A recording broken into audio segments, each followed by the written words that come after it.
Très chers téléspectateurs, nous voici à notre premier numéro de l'émission unique de l'université du CEPROMAD. Alors, nous sommes ici avec un nouveau sujet qui va nous permettre à considérer tout ce qui se passe au niveau de l'actualité politique. Alors, vous qui nous suivez partout dans le monde entier, en République démocratique du Congo, à Kimvula, en Batakela ou en Batambengi, nous sommes là pour vous informer à temps réel. Alors, aujourd'hui, nous ne sommes pas seuls, nous sommes avec nos invités de l'opposition et de la majorité politique. Alors, tant que moi je ne puisse commencer, je peux d'abord demander à mes invités un à un de se présenter avant que moi, votre humble serviteur, qui a toujours l'habitude de vous livrer l'information à temps réel, de me présenter. Alors, je dis bonjour d'abord à notre ami.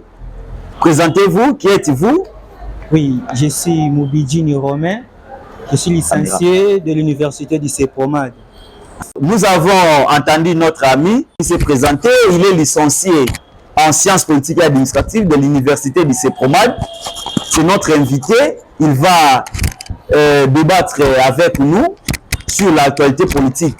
Nous avons un autre deuxième invité, toujours de la majorité politique ou de la majorité au pouvoir.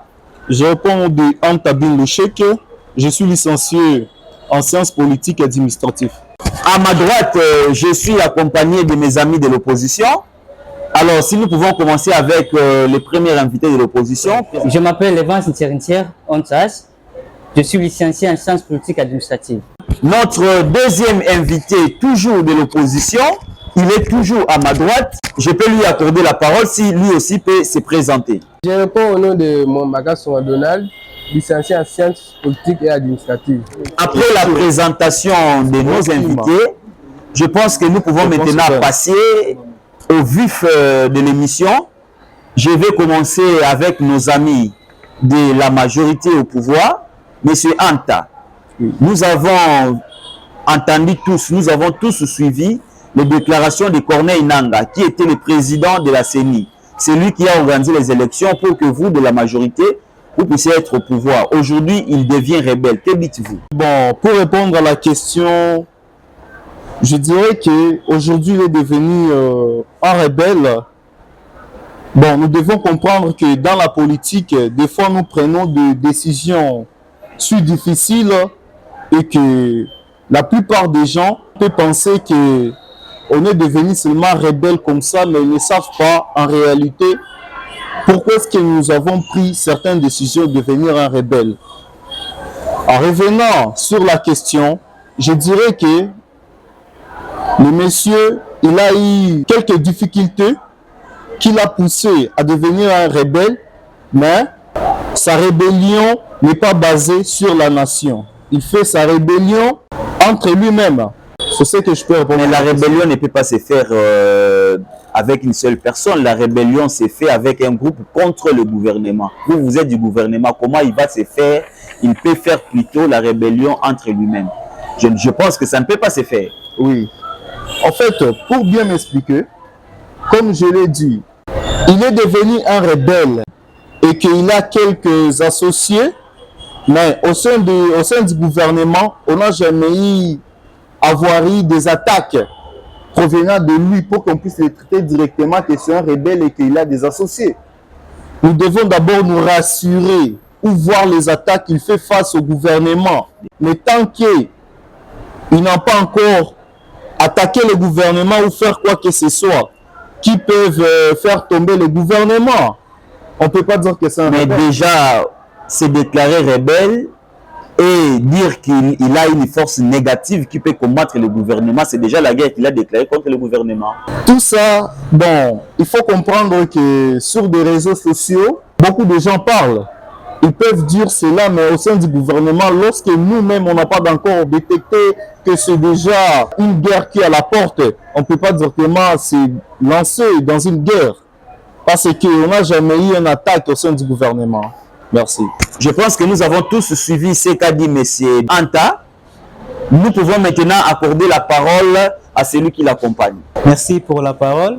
Je vous ai bien écouté parler de M. Corneille Nangaa, soit disant qu'il est est maîtrisé, soit il a fait des rébellions dans notre gouvernement, mais dans notre gouvernement de la RDC, il n'a aucun effet qui montre que non, Corneille Nangaa a fait ceci, a fait des dégâts. Nous ne sommes pas au courant de ça. Parce que nous sommes en train de faire des recherches de manière que pour réaliser toutes ces choses-là, il faut que non, on comprenne des choses. Est-ce que c'est vrai ou ce n'est pas réel? Mais quant à moi, je vois que non, lui, s'il fait ces rébellions, ce n'est pas dans notre gouvernement. Parce que nous n'avons aucun effet qui montre que non, Corneille Nangaa a fait de telles choses, des attaques dans notre gouvernement. Voilà, nous avons tous suivi notre ami, comment il a répondu. Comme je ne suis pas seul, je suis avec nos amis de l'opposition. Monsieur Evans, vous avez suivi vos amis de la majorité en ce qui concerne le débat sur la rébellion de Nangaa qui était hier président de la CENI et aujourd'hui chef de la force négative. Que pensez-vous? Oui, accordez-moi une minute de saluer premièrement le recteur de notre université, de saluer aussi le personnel de l'université du CEPROMAD, ainsi que mes collègues qu'on a étudié ensemble avec eux. Je les dis vraiment bonjour. Je salue aussi, je suis du cœur avec nos frères qui meurent du jour au jour à l'Est. Nous les tenons compagnie et nous les soutenons à 100%. Merci beaucoup pour la question, pour le sujet. Je suis vraiment très content de ces sujets. Premièrement, je vais d'abord répondre à mon ami Anta. Mon cher, je suis d'abord premièrement étonné. Quand on parle de rébellion, premièrement, avant d'abord de parler, il faut analyser, aller vraiment aux bases des problèmes. Pourquoi le monsieur Nangaa est allé faire la rébellion? Là, à ce moment, vous allez trouver pourquoi, donc la problématique de cette rébellion. Mon cher, je t'ai entendu dire, la rébellion n'est pas basée sur la population, mais sur lui-même, mon cher. Peux-tu vraiment imaginer que ce que Nangaa est en train de faire n'est pas basé sur la population au moment où votre président, pendant sa campagne, disait s'il entend un coup, ou soit une personne meurt à l'Est, il va directement attaquer le M23. Est-ce que vous êtes ignorant que Nangaa est allé affiler avec le M23? Mais si vous dites par exemple que la rébellion n'est pas basée sur la population, mais qui meurt à l'Est là? Ce ne sont pas des populations. Donc c'est Nangaa qui est en train de mourir. Ou soit c'est la famille Nangaa qui meurt chaque jour. Non. C'est la population de l'Est. C'est notre. Donc c'est nos concitoyens qui meurent en fait. Tu ne peux pas dire que non, la rébellion est basée... Alors, monsieur Evans, dites-nous, vous êtes d'accord que Nangaa puisse entrer en rébellion contre le gouvernement ou vous êtes contre, malgré que vous êtes de l'opposition, bien que vous avez souligné que c'est la population qui meurt? Que dites-vous quant à ça? Bon, pour moi, j'aimerais d'abord suggérer ceci. Je ne suis pas pour Nangaa, je ne suis pas pour la majorité. Mon souci est qu'on ait la paix, rien que la paix dans notre pays. Parce que ceux qui meurent à l'Est sont nos confrères, sont nos consoeurs, sont nos compatriotes. Ok? Alors, maintenant, le problème qui est là, nous avons à nous la Constitution. Il y a un article, excusez-moi de chercher l'article parce que je ne suis pas un juriste. L'article 66 dit ceci. Tout Congolais a le devoir de respecter et de traiter ses concitoyens sans discrimination. Mais maintenant tu dis, je me limite d'abord là. Maintenant tu dis que la rébellion de Nangaa est basée sur lui-même. Mon cher, je te pose la question, as-tu déjà entendu que Nangaa est mort? Ou soit l'enfant de Nangaa est mort? Non, il faut vraiment bien réfléchir avant de parler. Je vais tout droit à M. Romain, ce qu'il a dit. Bon, je suis vraiment... ça me fait mal. Nous sommes les politologues, nous ne sommes pas les juristes, nous ne sommes pas les managers, mais nous sommes les politologues. Nous devons parler des choses... Un politologue et aussi un manager. Oui, bien sûr, bien sûr. Mais il y a un décalage entre un politologue et un manager. Monsieur Romain Plétou dit qu'ils n'ont pas constaté donc, les faits. Donc, ce que Nanga est en train de faire, ils n'ont pas constaté ces effets-là. Or, Nanga, vous avez bien dit, et il y a aussi des images qui circulent. Nanga avait bien souligné que non, il va s'enfuir avec les M23. Maintenant, Nanga a fait les coalitions avec les M23, ils sont en train de tuer les M23. Maintenant, vous dites que non, vous n'avez rien vu, donc je veux dire aucun effet qui montre que non, Nanga est en train de nous agresser. Mon cher, mon frère, et c'est normal ce que vous dites. Nous sommes là pour la nation. Tu sais, en sciences politiques, on dit ceci. Le but d'un État est de rendre sa population la cité heureuse et non de faire souffrir la cité. Voilà ce que je peux dire. Mais je pense que c'est moi qui ai la police du débat. Je peux maintenant accorder la parole à notre frère de l'opposition, Donald, pour compléter son concitoyen. Merci beaucoup, cher journaliste, pour la parole accordée. Je voulais juste apporter un éclaircissement concernant ce que mon confrère Anta de la majorité parle. Ce que Anta parle là, c'est l'absence de l'autorité de l'État chez notre confrère de la majorité. Comment il peut ignorer la personne qui était au pouvoir et qui est parti faire une rébellion, s'associer avec ces groupes-là de belligérants de M23 pour combattre nos compatriotes congolais qui souffrent là-bas à l'est du pays. C'est vraiment inadmissible, c'est incompréhensible. Vous appuyez Nanga ou bien vous êtes contre lui? Que pensez-vous quant à ça? Est-ce qu'il faut appuyer Nanga, lui dire il faut aller en avant ou bien dire à Nanga d'abandonner? Non, quant à moi, je n'appuie pas Nanga et je ne lui demande pas d'avancer, mais plutôt je condamne nos amis de la majorité.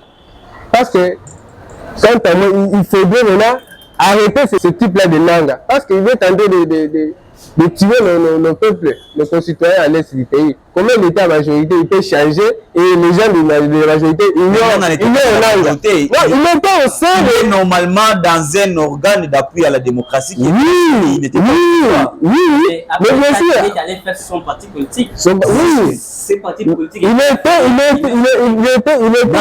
dans ce régime-là de Félix Tshisekedi. Il était dans le régime de Félix Tshisekedi. Et il quitte.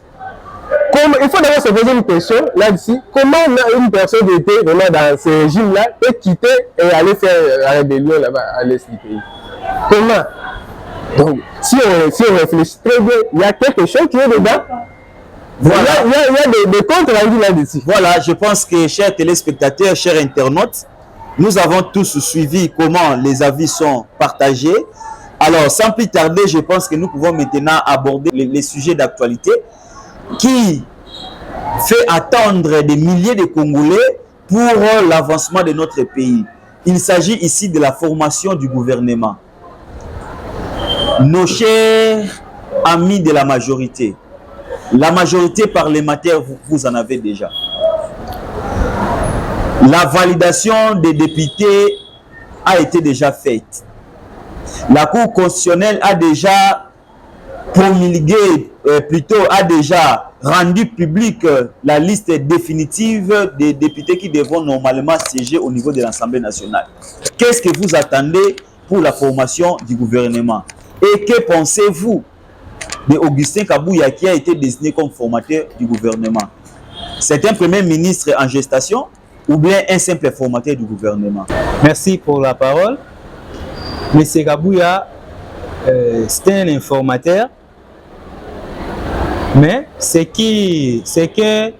que nous attendons, nous sommes en train de préparer des choses, comment ça peut s'évoluer pour que nous, on puisse rétablir tout notre gouvernement.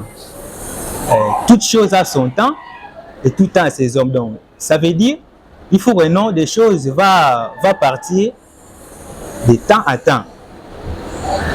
Alors, nous, en tant que le pouvoir en place, nous sommes là pour arranger, pour suivre les choses, comment ça va évoluer, et toutes ces choses-là, ça va perdre un peu de temps. C'est pourquoi nous demandons aux populations de se calmer pour que toutes choses vont bien passer. Vous, de la formation du gouvernement. Ce que je peux dire pour la formation du gouvernement, primo, nous devons d'abord savoir que notre pays a subi beaucoup d'attaques. Il y a eu beaucoup de morts. Il y a eu beaucoup de désordre au sein du gouvernement. Et on dit toujours que un matin, tout changera. C'est pour cela, actuellement, nous sommes en train de s'arranger pour refonder l'État et arranger la situation comme ce n'était pas avant. Et donc, ce que nous devons savoir est que la population, vous devez faire preuve de patience et de comprendre que nous faisons ce qui est le plus mieux et aussi vite possible avant que nous puissions rétablir le gouvernement. Chers amis de l'opposition, je pense que nous avons tous suivi à quand la formation du gouvernement selon nos amis de la majorité au pouvoir, de l'Union sacrée. Maintenant, c'est votre tour. Que espérez-vous de ce gouvernement? Est-ce que le deuxième mandat sera une réussite ou le deuxième mandat va se passer encore et encore pour me limiter que là? Alors, si aujourd'hui, le président de la République, à travers son formateur du gouvernement, vous tend la main, quelle serait votre position? Oui, merci beaucoup, cher journaliste, pour la question. Bon, concernant le gouvernement qui doit sortir bientôt là, moi, personnellement, on s'attend pas à quelque chose de bon. Parce que en voyant le quinquennat, qui vient, le précédent quinquennat, on a vu vraiment des choses misérables, surtout dans le social. Il y avait trop de couacs là-dessus. Donc, on ne s'attend pas à une très bonne chose là. Voilà. On ne s'attend pas à une très bonne chose parce qu'il y a trop de promesses. Ça commence déjà, dès le début, on a eu des promesses. À moins d'escarmouches, je dois appeler les deux chambres en congé pour déclarer une guerre. Où sommes-nous? Il n'y a rien là-dessus. Il y a des gens qui se tuent là-bas. Il y a des compatriotes qui meurent. Donc, il n'y a rien ici. Donc, on ne peut pas espérer quelque chose dans ce gouvernement ici. Tant qu'il y a toujours les mêmes personnes, qui reviennent dans ce régime ici. Donc, je peux dire que c'est un gouvernement là des sophistes. Donc, des personnes qui ont vraiment des raisonnements là fallacieux. Quoi. Donc, tout ce que le gouvernement, le président est en train de dire sont que des démagogies. Le président de la République, ce qu'il promet, il n'arrive même pas à réaliser. Alors, on sait bien qu'en promettant, et si on ne réalise pas, on devient un utopiste. Maintenant, le président nous a promis premièrement, il faut d'abord retourner en arrière. Le mandat passé, qu'est-ce qu'il a fait? Le président n'avait rien. Donc, le gouvernement qui venait de sortir n'avait rien fait. La gratuité, est-ce que c'était bien passé? J'avais aussi entendu ici ces derniers temps aux gratuités de la maternité. Mais mon cher, c'est quoi ça? On nous a inventé une certaine... Tout ça était juste pour tromper ou soit... La vigilance de la population. Oui. Donc, c'est pour arracher tout simplement une chose à la population et s'enrichir et puis ensuite c'est Et notre population meurt de faim. qu'est-ce que le gouvernement fait dans ce Il fait absolument rien du tout. Notre population meurt de faim chaque jour. Si on me disait que non, que j'entre dans ce gouvernement, ah non, pour moi non. Non. Ce sont les bicharabia que le gouvernement est en train de faire. Pour moi, moi aussi, quant à moi, je n'accepterai pas parce qu'en voyant ces mêmes gens qui reviennent, qui étaient au quinquennat passé et qui reviennent dans ces régimes, il n'y a que les mêmes gens, il y a des répétitions de choses. Je préfère rester comme ça que m'intégrer dans un gouvernement de Prométhée. Les gens qui promettent mais qui ne réalisent pas. Donc je ne peux pas m'intégrer ou une minute, monsieur le journaliste. Oui, je voulais juste dire ceci. Mais le jour où je serai au pouvoir, je suis en train de voir des choses qui sont en train de se rouler dans ce pays. Ah, ça me blesse. Mon cœur est en train de saigner. Au moment où la personne qui était députée en 2006, il continue à être député jusqu'en 2024. Comment allez-vous comprendre? Moi, j'aurais souhaité ceci. Monsieur Fatih, j'aurais souhaité ceci. Je te propose ceci. Cette règle, vous devez le mettre aussi en pratique. Le député qui n'aura pas souhaité ou soit souhaiter une loi ou soit donner une loi à l'Assemblée 2 ou 3 fois, il n'a pas droit encore d'exercer encore le prochain mandat. Jusque le premier mandat qu'il a fait, le deuxième mandat, c'est tout, c'est fini. D'ailleurs, il gagne plus. Et un enseignant gagne combien? Et aujourd'hui, les députés gagnent 30 000 $. Vraiment, c'est inadmissible. 30 000 $, un député. Tandis qu'un enseignant gagne, si c'est 300 000 francs, c'est vraiment incompréhensible. En fait, nous venons très bien d'écouter nos très chers amis de l'opposition. En fait, pour répondre à leurs commentaires et tout, c'est juste que ils n'ont pas encore eu la chance d'être au pouvoir et de comprendre comment est-ce qu'on dirige un pays. Eux pensent que peut-être c'est une blague, on peut dormir et se réveiller, on commence déjà à diriger. Mais ce n'est plus du tout une blague. C'est ça. Et pour aller plus loin, il faut comprendre que M. Evans jamais ne sera au pouvoir avec des genres de commentaires. C'est qu'il a parlé, l'année passée, ils n'ont rien fait. Et ça risquera aussi cette année, dans ce mandat, il va continuer aussi toujours à faire des bêtises. Mais ce n'est pas normal. Pas normal parce que le premier mandat, notre président avait, quand il avait eu le pouvoir ici en RDC, il avait vu le Congo comme une femme qui n'a pas de mari. Alors, il a fait tout, il a arrangé peu à peu pour que nous soyons aujourd'hui ce que nous sommes. Alors, peu à peu aussi, on va tout rétablir, toutes les choses. Ce n'est pas dit que non, le premier mandat en question, M. Kabila avait laissé le Congo sur terre. Et c'est nous qui ont fait tout cela pour faire monter. Pour bien faire comprendre à nos amis, suite à la fin, ils devaient comprendre que diriger, ce n'est pas facile. Mais nous faisons tout ce qui est le plus mieux pour que notre pays puisse aller de l'avant. Et ce que je peux dire est que c'est une promesse que je donne à M. Evans que jamais il sera au pouvoir. Merci. Très chers internautes, je pense que vous trouvez que le débat est chaud, vraiment chaud. La majorité se tire de l'opposition. Alors, nous avons tous entendu quand nous pouvons maintenant avoir le nouveau gouvernement et quels seraient les résultats ou les bilans de ces gouvernements. Mais ce n'est pas notre débat parce que nous sommes maîtres. Je pense que nous pouvons maintenant attaquer un autre point qui fait débat au niveau de l'Assemblée nationale. Très chers compatriotes, très chers invités, très chers politologues de l'université de CEPROMAD, que pensez-vous du nouveau président de l'Assemblée nationale?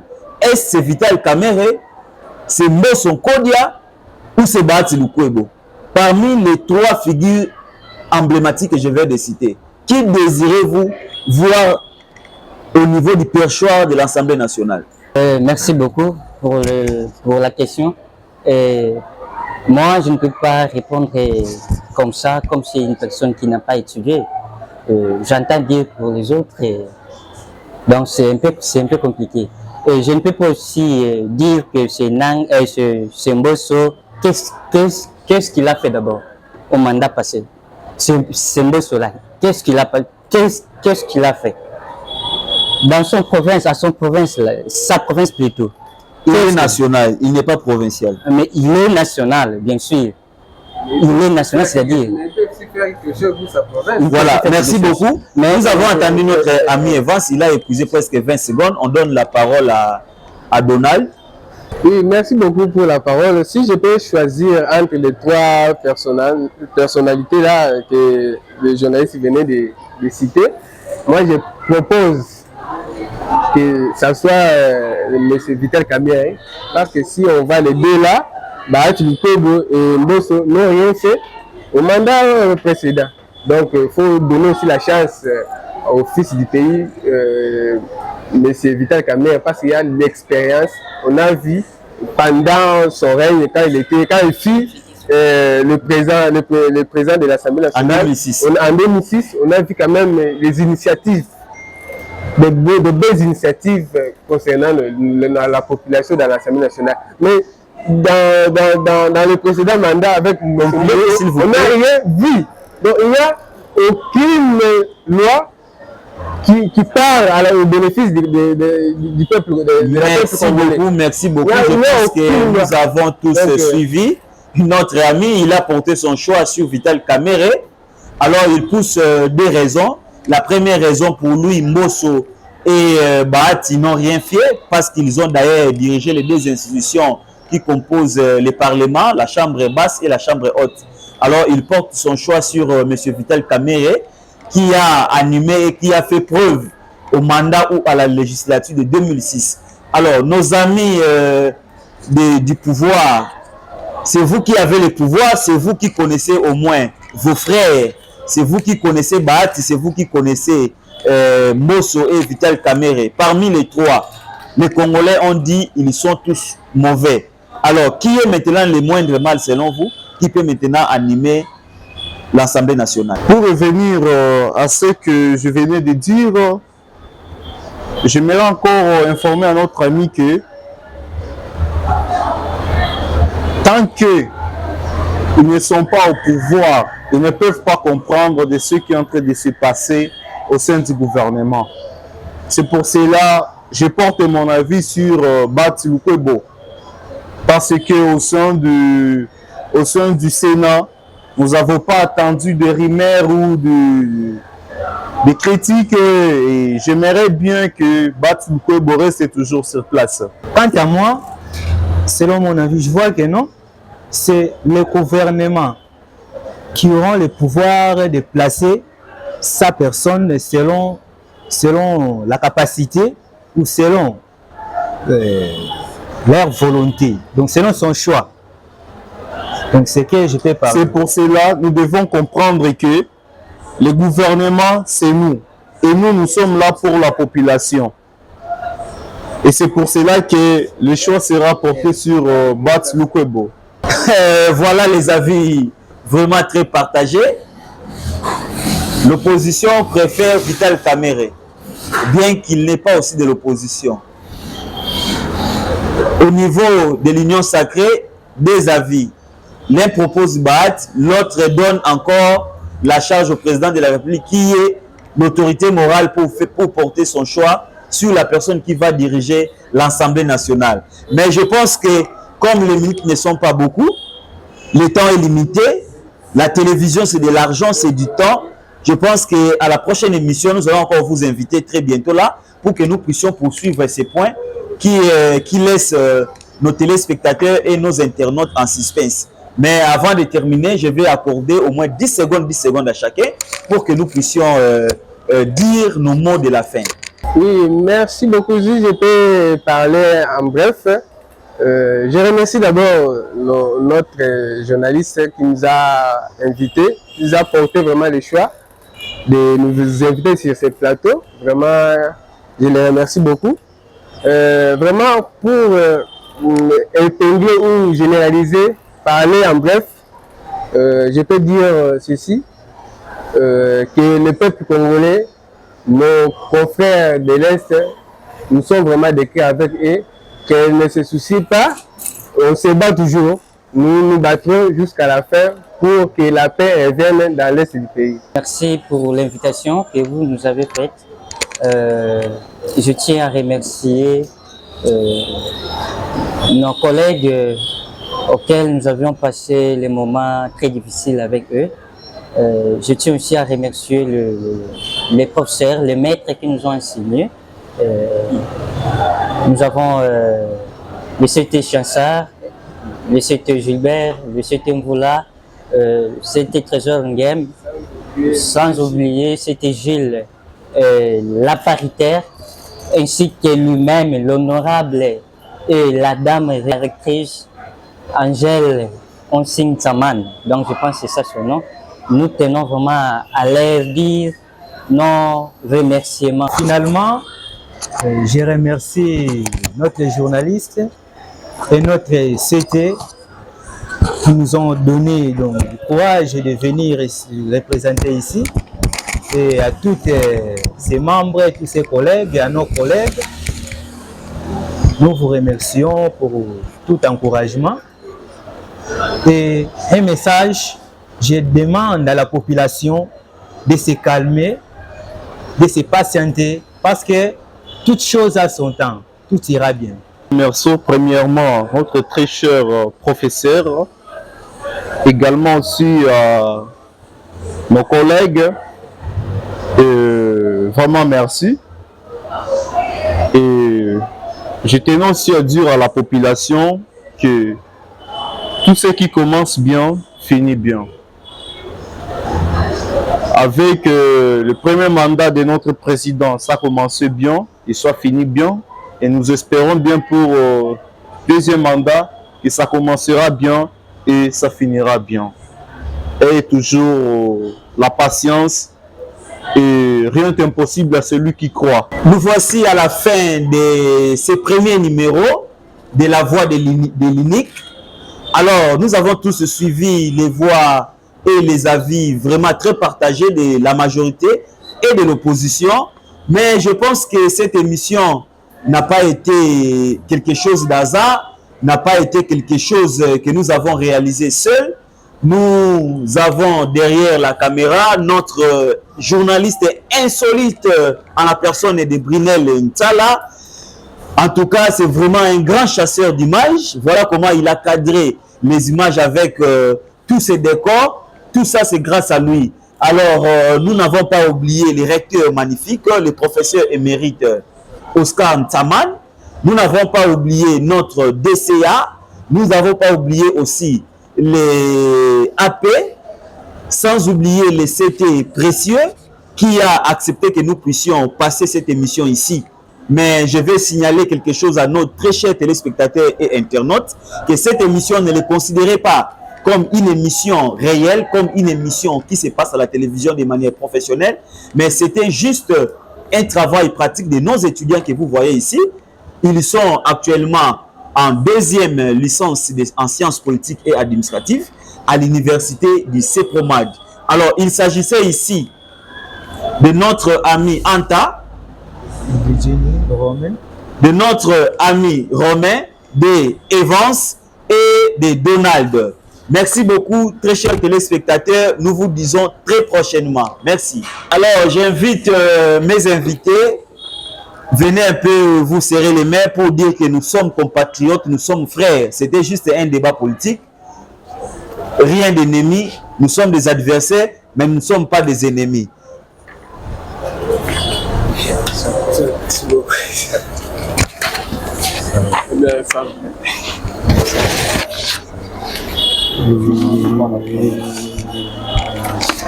Il faut venir à la prochaine, je vais vous inviter. Alors, Merci, il faut ça bien arranger vos emplois du temps parce ça que va, ce débat merci. était chaud. Hein?